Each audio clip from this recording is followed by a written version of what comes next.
Welcome to Faith Speaks, and I'm very happy to be here on WICX Catholic Radio here at Immaculate Heart of Mary Church on Loudon Road in the Concord Heights. And I'm pleased today to welcome Chuck Mcgee as my guest. And Chuck, with the Concord Knights of Columbus, the organization is for Catholic men. And that's right. Now, understand, are you acting as a Grand Knight now? Or? I am the current Grand Knight of Council 112 here in Concord. That's correct. We are going into our 121st year as Council 112 here in Concord. We're the 112th oldest council in the world. There are now approximately 15,000 councils spread across the globe. And so we're very proud of that distinction, and we have a very active and lively council. And we're really, I'm really grateful to be here with you today in studio to be able to talk with you a little bit about what we've got going on. We've got a lot of exciting programs coming up this year. So, in other words, you've been in Concord for 100 and how many years? This will be our start of our 121st year. Wow. Our order was founded in Connecticut by the Venerable Father Mcgee, an Irish immigrant to serve the poor. He started an insurance arm of the Knights of Columbus that helped the destitute. There was a lot of widows at the time who died. Of course, there was no government assistance, so this program provided them an insurance policy to ensure that the women and children of these men who passed were provided for. And so from New Haven, Connecticut, it's again grown around the globe now, very active in North America, Canada, America, Mexico, very big presence in Poland, presence in South Korea, largest men's lay organization in the world. Really? That's correct. I didn't realize you had chapters in Poland and South Korea and what were some other countries? Well, Italy must be. I can't speak to Italy, I'm afraid, really? But I do know that Poland and South Korea, I believe, is our newest one. Very, very, very active in the Philippines. In fact, we support them through many of their natural disasters. In fact, I know that the Supreme Council purchased a number of brand new fishing boats for the men who lost their livelihoods in one of the last natural disasters. So again, we're open to practicing Catholic men ages 18 and up, and as I like to say, we're Catholic men doing good. Yeah, interesting, but gee, because when you say 121 years here in Concord, you've got to be one of the oldest organizations, if not the oldest, around here. Well, we're certainly proud of our legacy. We've owned our own council home over at 52 Bradley Street, across from the Boys and Girls Club since 1957. It's not an easy endeavor, but we have a lot of support from our members in the community, and we put on a lot of great events over there, and in addition to the other things that we do throughout town and within the churches. Interesting. Yeah, in fact, I was surprised the other day because I was reading something that said that that used to be a Lutheran church. I don't know all of the particulars, but I was led to believe that it was a Lutheran church or a Swedish church or some other Protestant denomination. That's correct. There was another Protestant denomination church, and that's our home base, but we do a lot of other great things in the community. That we're very active with the Grange and sponsoring the creche in front of the State House every year. That's a many year generation. In fact, I only learned recently that in the 60s it used to be 3 or 4 times the size it is now. Yes, it used to be quite large and elaborate. Of course, we don't do that anymore, but we're still very proud to be able to put that creche out in front of the State House every year. Other big programs that we do that people have recognized us for is the Tootsie Roll Drives. We sell these, we don't sell the Tootsie Roll Drives, but we offer the Tootsie Roll Drives in exchange for a donation, typically at the churches, and Market Basket has been very good to us over the years. And so we do that to raise funds for the Special Olympics. We are very big sponsors of the Concord Cougars, which is one of the Special Olympics teams here in Concord. Well, I'll take you back a little bit on the creche. You're right. There was a lot of it used to be, if you can picture this, it was like half of a house the main part of a house, okay, the roof and down. Then it had 2 extensions. And inside the main stable, there was 2 windows in back. There was Mary and Joseph and the baby, and a donkey and a cow and a camel, and then an angel. That was just in that section there. I had heard about the camel. And then on the other extension that would be nearest to the tree was the wise men, believe it or not, I think the 3 wise men. Then on the other side, in the other section toward the Franklin Pierce Monument, was the shepherds, were the sheep and things. Sure, sure. And if you can believe it, it was all wide open. There was no fence to it, no, nothing. You could walk right up in there if you wanted to. Of course, they used to steal the baby Jesus many times, or the angel that was in back of it, because you could reach through the back window and basically steal it, just pull it out. And, well, anyway, I think it was 1975, I believe it was. I had heard, because at one time it was the Council of Churches that sponsored it. Then the Chamber of Commerce got into it and they took it over. I don't know, maybe vice versa. And I had heard that the Council of Churches was having a meeting one day, that they were going to basically get rid of it. What happened was over the summer. So they used to store. How many years you lived in Concord, Chuck? I've been in the city since 2000. Okay. 2001. When I was a kid in the 60s, because that manger had been up there since the early 50s. In the off season, you'd come down 93 southbound, and when that state building was very active over there on Stickney Ave, Sure. they would store the main manger there. Well, anyway, then for a couple of years, 1 year, that summer, they stuck it out there on Hazen Drive. Now, this is before they built the fishing game, before they added on to the Morton building, before they had the motor vehicle. It was just all woods out there. And they stuck it out there with the extensions. Well, vandals had a heyday. They went out and tore boards off, they did graffiti all over it. It was a mess. And they had decided that it was going to cost too much to get it back in shape again. So they were going to just get rid of it. Well, I found out about it and I contacted the members of the Grange, the county Grange, and I said, because we had several carpenters, and I said, hey, what do you think? You know, it's been tradition, been there for so many years, I hate to see it go. And they voted to do it. So I went to the meeting and said, well, they met for an hour and decided to let the Grange have it. Well, the city moved it all over to my folks' house on Pembroke Road so we could work on it. Well, we had more traffic going by that house, I'm telling you. My folks couldn't believe the traffic that went over there. And they fixed it. What they did was they lowered it down. You had to have a flatbed trailer, a big crane, to hoist it on the trailer and bring it down there. Yes. That and the extensions. Well, they boarded up the sides, boarded up the back of it, and lowered it down quite a bit. But you still had to have a crane to pick it up and put it on a trailer. So we got it down. They worked like crazy on it through September and October, and they just about finished it before the week of Thanksgiving. And there was a question who was going to bring it down there. Well, the Army National Guard said they would do it because the city couldn't decide, the state couldn't decide.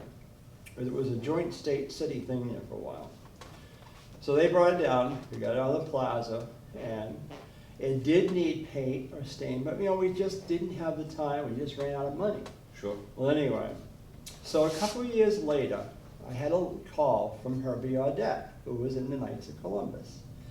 And he asked if the Grange would like to co-sponsor, would be open to having a co-sponsor. He said they're looking for a community project, and they've got a member that owns a paint store. It was on the corner of West Street and Broadway, Oh, yes. who would donate paint at the time and wanted to be involved.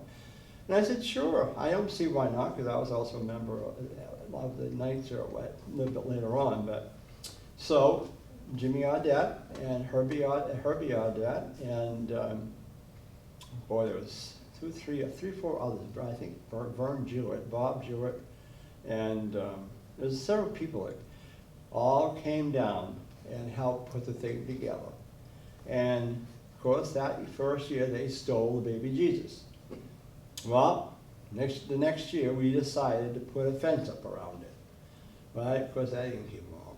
So then we decided to put a fence across the front of it. And then after that, we put the fence up the whole thing. So that's why it's guarded in. And you're right, it used to be much bigger, but now at least Cedric Destin donated originally the snowmobile trailer to build it on. I don't know if, I think you got another one now. Well, we were pleased to have the support of some individuals. A couple of years back, we raised some money. We took it down to L&D Welding up on Fisherville Road. They were very, very generous to us in their services. They made quite a contribution to it. Wow, that was good. And we kept it up. And to this very day, Jim Audette is still very active with that program. In fact, I know. he sets it up and takes it down. So it's one of the traditions, Yeah. although not the same as when you did it, but it's one of the traditions we're proud to carry on. And Yeah. one of the other traditions we have is we've always done a basketball free throw contest for the children. Sure. And we've got that coming up again this year on February the 12th. Oh, wow. That's going to be at the Boys and Girls Club again. They have a beautiful gym over there. They're very gracious. They let us use the facilities, and we open up that to the city. Boys and girls ages 9 to 14. So, Good. show up that day and sign up. I think we're going to kick off at 5:15 p.m. on that Friday the 12th at the Boys and Girls Club. And kids come and they shoot, they warm up, they shoot 10 baskets, and whoever gets the most in their age group, they move on to the state championship. We've got some free yellow t-shirts for the winners, and it's just a nice wintertime program for the kids to get some activity. Oh, sure. Now, Chuck, to be a member, I remember that you had to take 3 degrees, initiatory degrees. There are 4 degrees actually within the Knights of Columbus. There's the 3 degrees that you mentioned. Yeah. When you join, you fill out the membership form. Yeah. It's a $25 a year dues. You take a first degree. It's not a big secret handshake elaborate thing. There are some prayers and some ceremony to it. And then you progress at your own level. Oh, yeah. You take the second degree a year later, 6 months later, a week later, really whatever your pace level is. Sure. I went quite slowly through the degrees, only because I wanted to get settled into the traditions of the councils. Some gentlemen do them very quickly. And then there's the 4th degree, which a lot of people really associate with the Knights. That's the bishop. And that's the patriotic order, and really probably the most visible degree within the council, because those are the men you see in regalia. They have the robes and They have the robes and the swords and the chapeaus there. Sometimes I call them the pirates, but I'm not supposed to do that.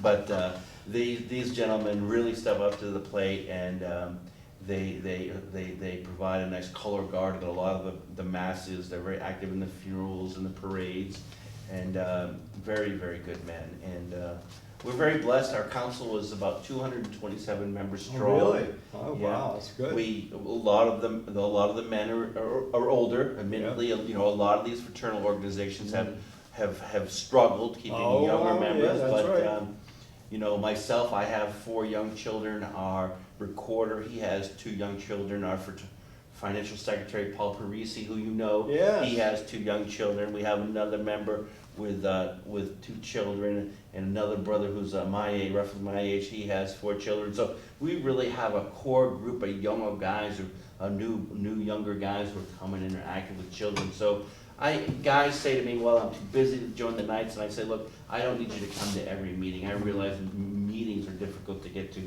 but we have so many events over the course of the year. We just came off of our Christmas tree fundraiser. We do that. It's our 4th year. We do that over in St. John's.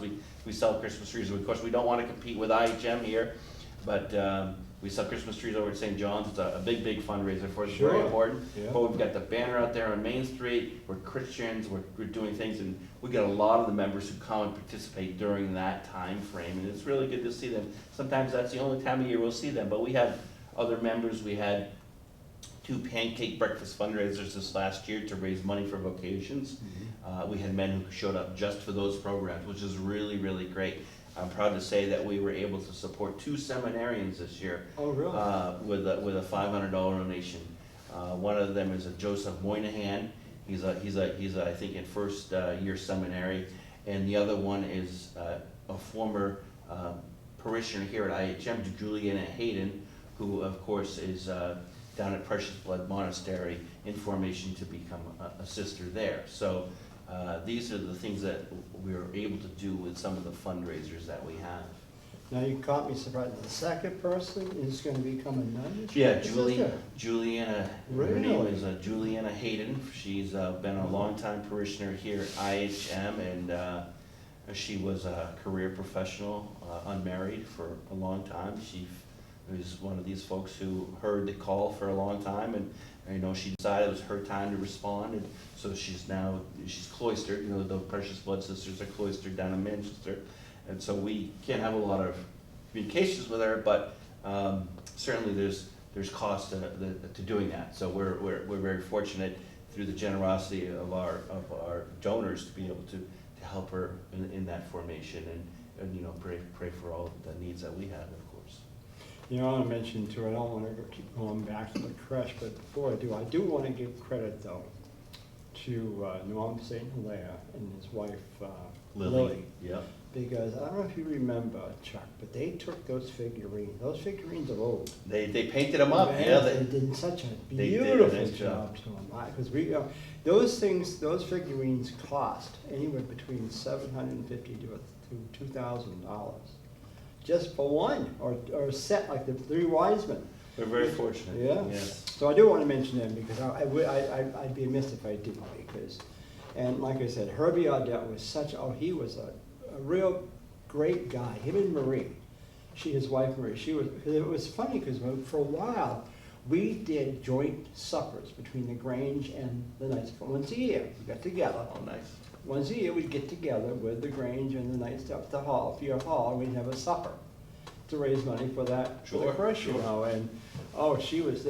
women, they all had such a ball they did, because that's when the wives would come from the Knights there, and of course the Grange's Knights anyway, women anyway, men and women, and we just had a good time. But some of those that were there, of course, have long now passed away, and they think back to their contributions. And there was another gentleman who, Maltese, I can't think of his first name, Arthur Maltese, and his wife. His wife just died, I think, a few months ago. I'm afraid I didn't know about that Maltese, Yeah. but He was a carpenter, so he was quite a member there. But it's a good organization. And now, do the Knights of Columbus have like a youth group that you could form to get your kids down? we've tried in the past to do what they call a squire circle. Yeah.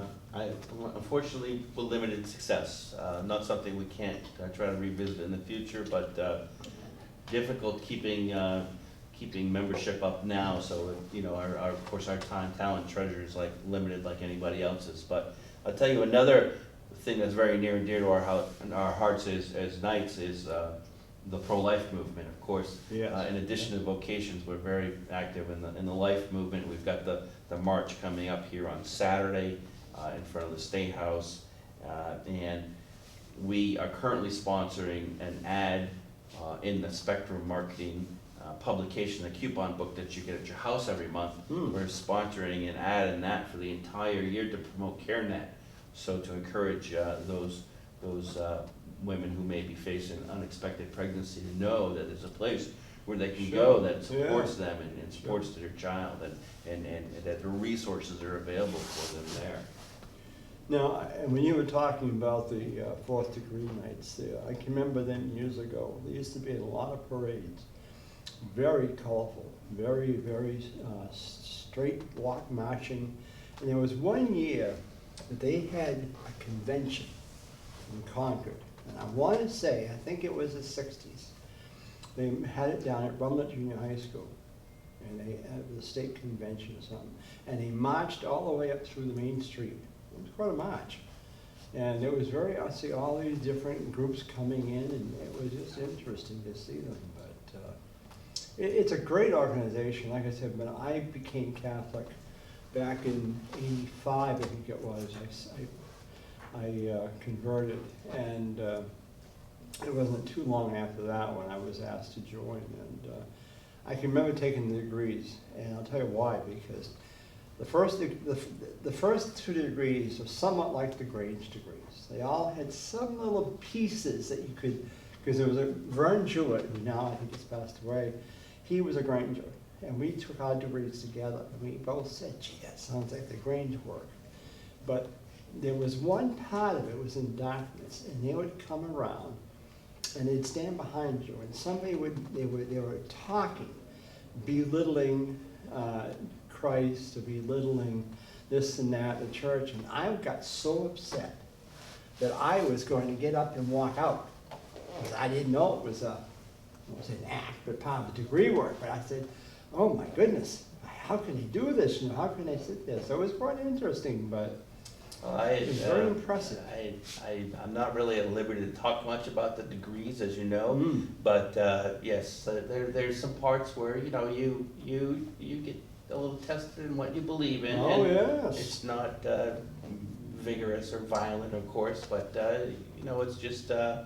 it's just a way to open your eyes and help you learn as a Catholic man, and it's one of the other nice thing that the Knights are very active in their media. So we get a newsletter, and we get a monthly magazine, and there's emails, and so we really are interconnected globally with what other Knights are doing throughout the world. And of course, our Supreme Knight Carl Anderson is blessed to be able to meet with the Pope Francis 2 or 3 times a year. So we're very much in unity with the Holy Father, and it just makes you. A lot of people don't know that the Knights of Columbus were the responsible ones for getting "Under God" inserted into the Pledge of Allegiance. I heard that. It was in the 50s. We were a little bit more powerful then, but I heard that. "Under God" in the Pledge of Allegiance was inspired by the Knights of Columbus and agreed to by President Eisenhower. So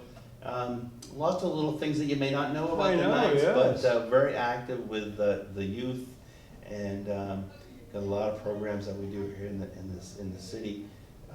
That people that we don't blow our horn a lot, but we do work pretty tirelessly to support the youth. And we'll go over in the fall, we'll clean it, we'll do a big cleanup at the monastery to help the nuns over there. So we break the leaves and get that cleaned up, and it's always something. Every month we've got a service program going on, so it's really uplifting too.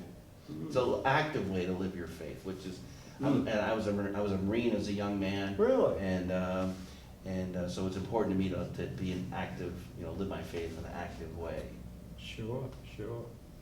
Wasn't it, when you mentioned "Under God" there, I've heard some people when they recite, I think it's the Pledge of Allegiance, that they always, you'll hear once in a while somebody chime in with a couple extra words after that. I think it's the Pledge of Allegiance, I think. And liberty and justice for all. And then they talk about the unborn. Yes, that's right. Yes, I heard that. Many of our brothers care about the unborn. If anybody would like to learn more about our council in particular, we have a very active website. Okay. It's www.kofc112.org. So it's KFC, it's short. Knights of Columbus. KFC112.org. And you can read all about it. We update it pretty regularly. Not as regularly as we should, but we just had a big Christmas party, a children's Christmas party. We put on a free Christmas party for the children every December. That costs us a substantial amount of money. Santa always comes and pays a visit. We have a scholarship fund. We always award a $1,000 scholarship to somebody, a Catholic boy or girl who's registered within one of the Concord parishes, who's a senior going on to higher education. Could be community college, could be a 4-year degree, whatever the case might be. But We've been blessed to have a donor who funds that program. He likes to do it quietly, so I won't mention his name, but he does that every year, and it really allows us to help you know, books and tuition and get things going for that particular individual. So that's something we're proud to do as well. Now, we're also fortunate here in the Concord area. We've got two gentlemen who've become deacons. Now, were they past their Deacon LaValle, I believe? Yeah, Deacon Bill and Deacon Bill Stewart, right? Brother Stewart.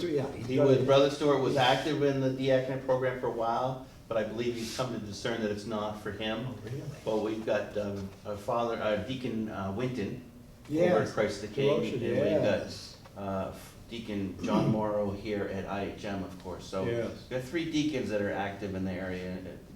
You know, Deacon LaValle, Deacon Winton, and Deacon John Morrow here. And in fact, in Deacon Winton's case, his son is a priest. Yes, yes. Zoning. Quite a I good- was surprised. quite a That was good quite a thing to have a father and son like that. It is. We're very blessed to have strong support in both parishes here in the city. In fact, we were just storing our creche figurines that we talked about so much.